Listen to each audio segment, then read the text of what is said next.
Mother's Day is going to be here before you know it. It's May 14th, in case you forgot. And if you don't get mom the perfect gift, she probably won't be angry, just disappointed. And we all know how that feels. So why take the chance? And sure, flowers are fine if you like to be totally predictable. Go with drinks this year instead and raise a glass to the woman who raised you with Drizzly, the go-to app for alcohol delivery. Browse our curated selection of beer, wine, and spirits and send them near, far, or to wherever the moms in your life are. Oh, and here's the bonus. You can get her favorites delivered without breaking the bank, though mom doesn't need to know that. Download the Drizzly app or go to drizzly.com. That's DRIZLY.com and send the best drinks to the best moms in plenty of time for Mother's Day. Ding dong, it's Drizzly. Must be 21 plus and not available in all locations. Hi, I'm Yue Xu. And I'm Julie Krafchick. We're active daters turned dating sociologists. Here to dive into everything modern dating and relationships. Welcome to the Dateable podcast.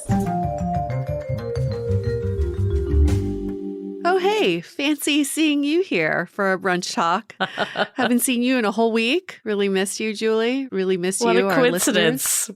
We're both here right now. Did we plan this? Was this a date that we planned? It's only one brunch place in town.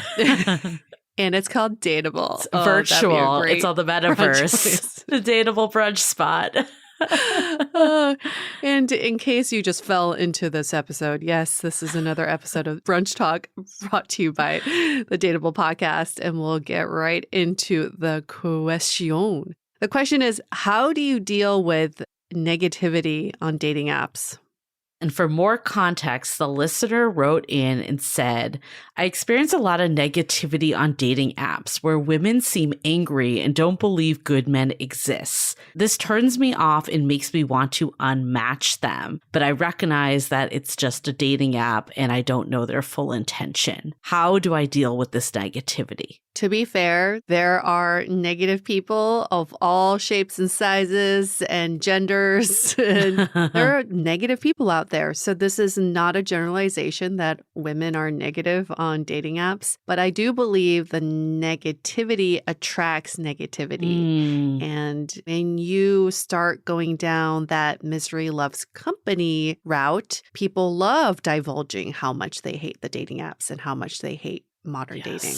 Yes. But if you can cut it off from the beginning or even switch the topic, pivot, it helps people to snap out of it. I think that sometimes we're just in this trance of negativity. And if nobody's calling us out, we just feel like that's how everyone feels. And then you start seeing evidence that everyone's negative. But if you can somehow find a way to snap out of it, I think it'll also help other people to get out of it too. I love the idea of moving to a different question. And I think you only need to do this once. If you move and there's still negativity, that's all you need to know. But I like that it doesn't immediately discount people because the listener even wrote this in. It's like on an app, it's really hard to dissect tone. It's hard to like understand really where this person is coming from. Right. So I do like this idea of like, okay, let me give it like one more chance, understanding the limitations of apps. But past that, maybe I'm not going to. And I'm just going to see that this person is a bit jaded and negative, and that's not what I'm looking for. And that's okay. I think it's okay to pass on someone because of those qualities. Like I know for me, that was definitely a deal breaker. Like I had friends that I felt were negative, and every time I would be around them, my mood would go down. Or I shouldn't say friends, like friendly acquaintances. They weren't really my friends because of that. But it was something that I had like little tolerance for. So yeah, if I sense that on a dating app or in the dating process, it's not a quality that I was looking for. So it's okay to say no. And that's part of the dating process too, is to weed people out. And you can always ask a question back. If you sense that negativity in your messaging back and forth, you can ask the question. I'm sensing a little negativity from you. Seems like you've had some bad experiences. Have you had any good experiences? Yeah. You know, like see if this person can be glass half full. And if they can't, like you said, Julie, just weed them the fuck out. Move on. The thing is, this just shows you that tone, even in messaging, truly matters because people will want to read these messages the way they want to read it. I had a Facebook friend of mine post a screenshot of this message he got on one of the dating apps. And the woman said, "Are you like all the other men looking for younger women and don't want to settle down? If you are, we shouldn't continue messaging." That was her first message to him. It's aggressive. Very aggressive. He was like, hi. I haven't even said anything. Yeah, I haven't said anything. Ridiculous. But also, I'm like, dude, why are you posting this? Yeah, that's what I was going to say. I was going to say, don't put it out in the universe. It's human nature, I guess, to just be like, what the fuck was that? I see that. But I feel like it needs to stop there. When you're perpetuating it, it makes me feel like there's something kind of unhealed within yourself. And I'm not blaming your friend in this case because clearly there was no conversation, but it's more of like the aftermath of why is it getting to you so much? Move on. Yes. Yes. Because then you're feeding into your idea that dating is negative. Look at all these crazy people I'm meeting on the apps. Yeah. And you're like just finding evidence. Right. But if you can just say, that's interesting. I'm moving away from that. Right. Because that's not what I want in life. Then you can move on. It's like, it's funny that people treat dating apps like everything served to you is supposed to somehow be a match for you. I know. But it's like walking in a grocery store. You're going to reject most of the things you see on the shelves. Yeah. Right? You're not going to like grab everything you see. See a rotten tomato. You're not going to be like, oh my God, I can't believe grocery stores. You're not like take a picture of it and post it on Facebook and be like, can you believe Whole Foods has a rotten tomato? You just be like, toss it away.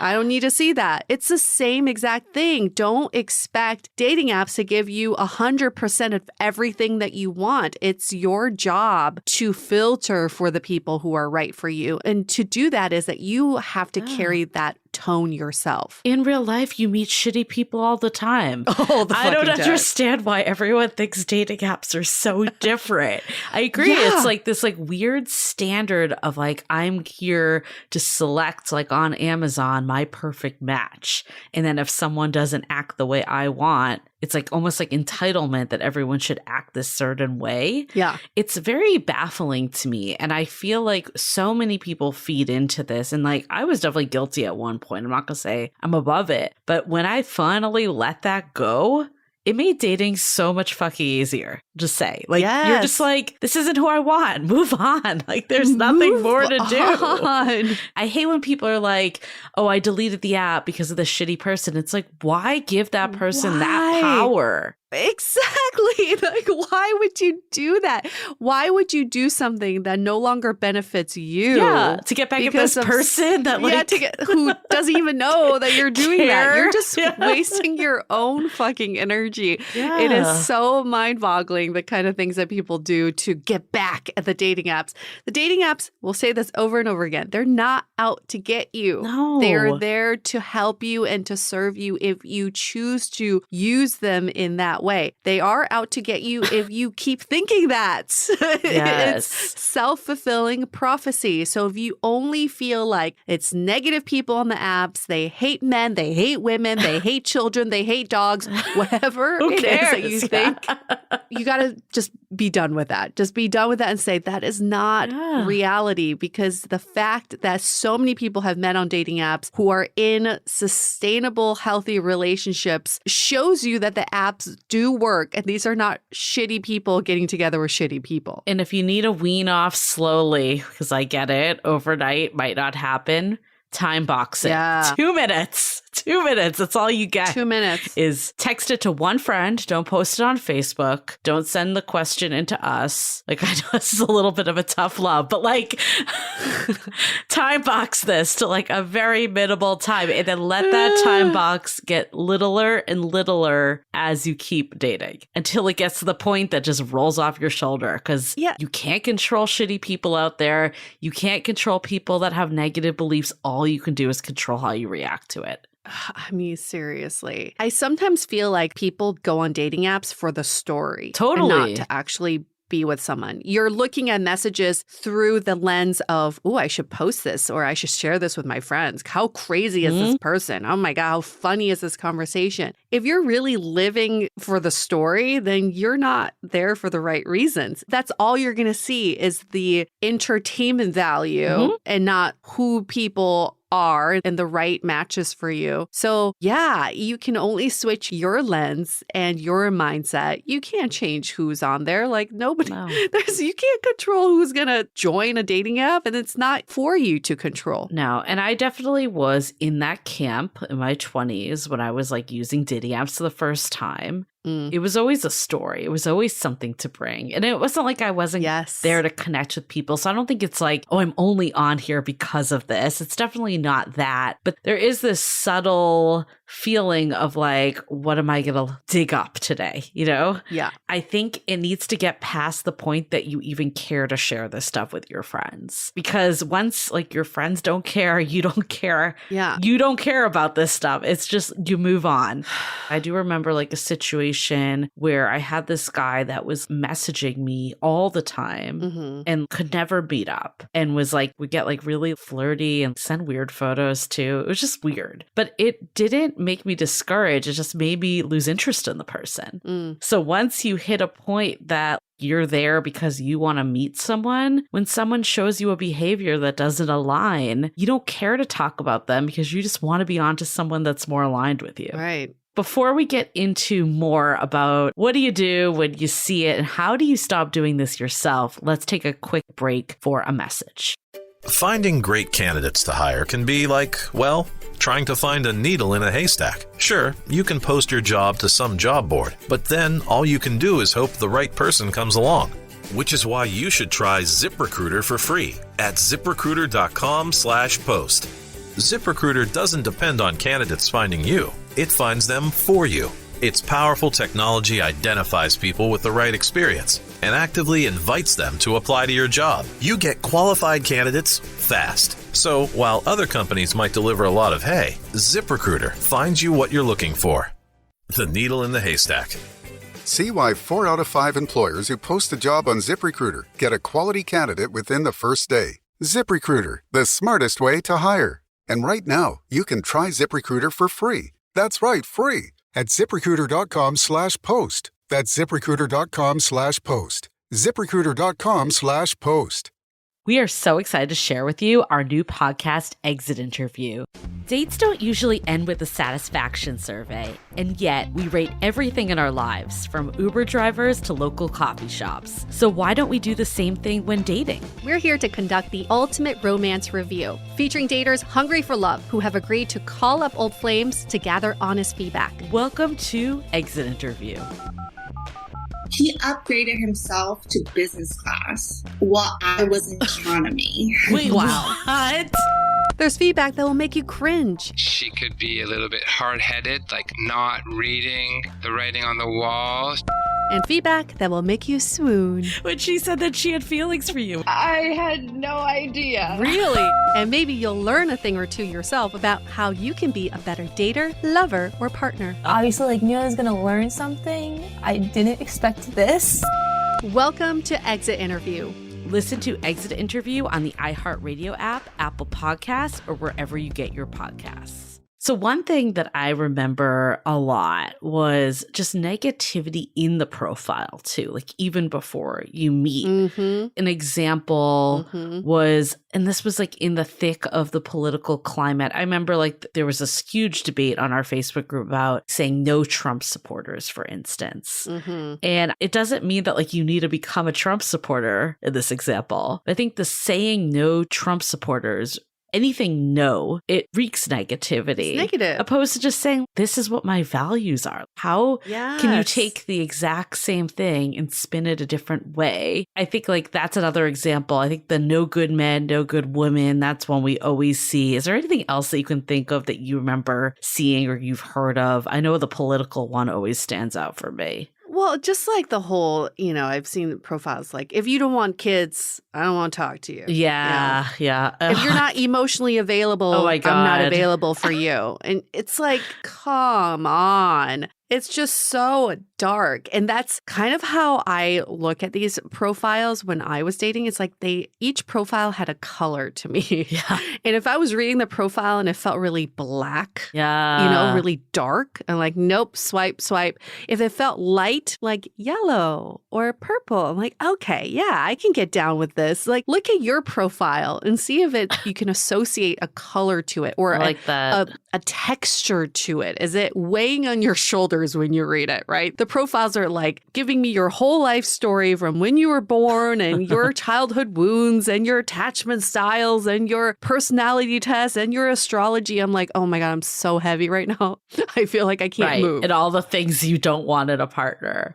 Yeah. Right. Or things that like make you happy, things that you're passionate about. Like you said, Julie, your values, something fun that you've been doing recently. That's light. The texture of that is like silk. It just feels smooth. And the color of that is light purple to me. It's so nice. I want to be part of that aura. I really like that because people realistically spend 7 seconds it takes to form an impression. Yeah. And I feel like this is one of the most inappropriately used time investment in dating is fine-tuning your profile. Oh, seriously. I'm not saying you need to have nothing on there or like a really shitty one, but let's be honest, it just needs to be good enough to start a conversation. Yeah. And I think when you look at the lens of what is the vibe I'm giving off, realistically, a lot of people aren't reading your profile. I know everyone gets upset when like people don't read their profile, but just call a spade a spade. Most people are not reading the profile when there's hundreds of people they're swiping through, at least on the initial look. Maybe they are once you match and it's worth the time investment. It's not personal and it doesn't mean they're not serious. They're just like using their time wisely, in my opinion. Having something that just gives that 7 seconds of what's the energy that this person is giving out, that is such a better use of time than really like giving that every last thing that you do or don't want in a partner and spending hours creating that thing. You could be volunteering. Yeah.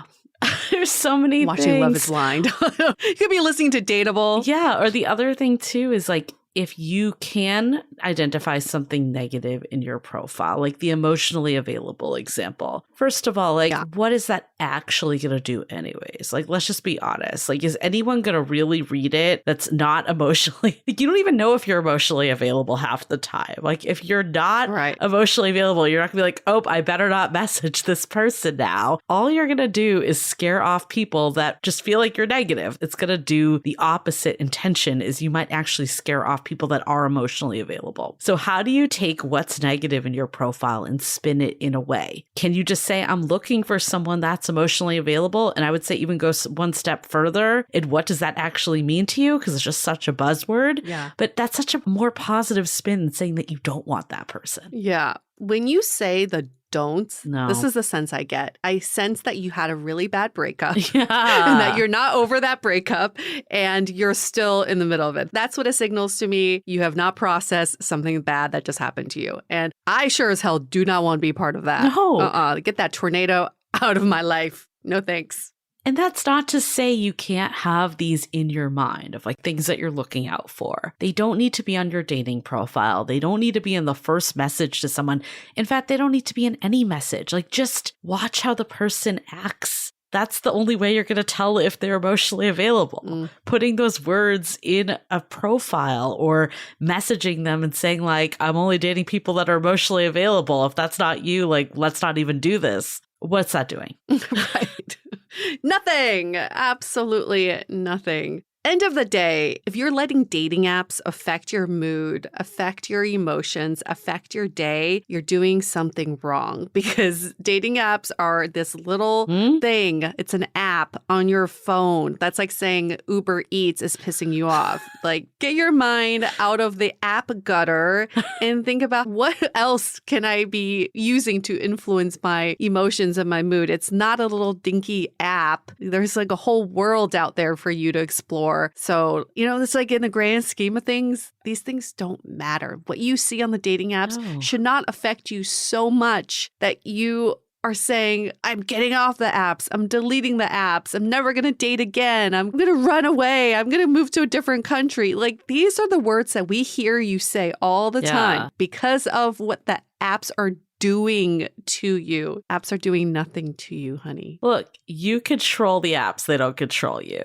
You control yourself. Please. Other people don't control you. It comes back to like, what energy are you putting out there? If you're the main character in your love life, Yeah. all you're concerned with is, what am I looking for? What do I want? And who is the right person for me based on my needs? Yeah. If someone isn't that, then move by. It's just a data point for you. You've now found out that's not the person. You're going to keep going. Yeah. The less you can get invested in these other people, if you're sitting there thinking all women are negative, now you are not the main character. Right. These women are the main character. Yeah. And then you're letting them move into your house. That's what you're doing. You're opening the door. Yeah. Come in, negative women. Right. Come sleep with me. You're the side character now, like getting trampled How over sad. by everyone else. That's these terrible people ruining dating on apps.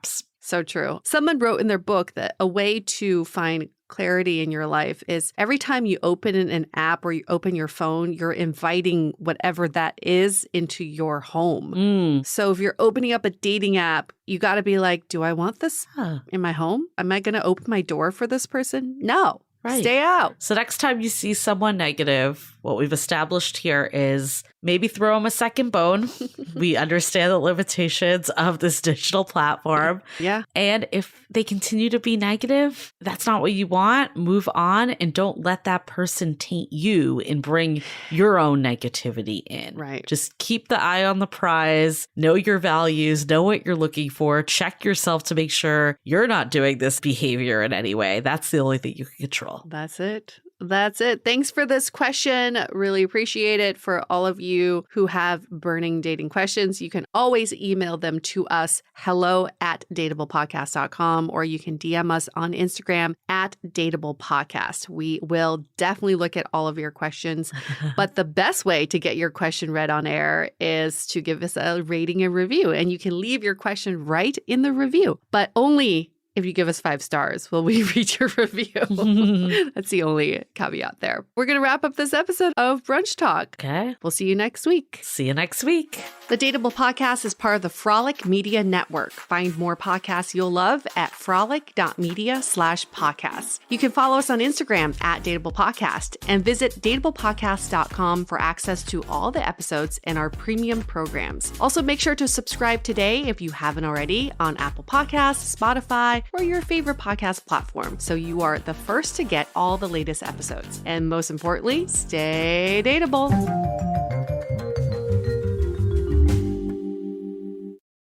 Finding great candidates to hire can be like, well, trying to find a needle in a haystack. Sure, you can post your job to some job board, but then all you can do is hope the right person comes along.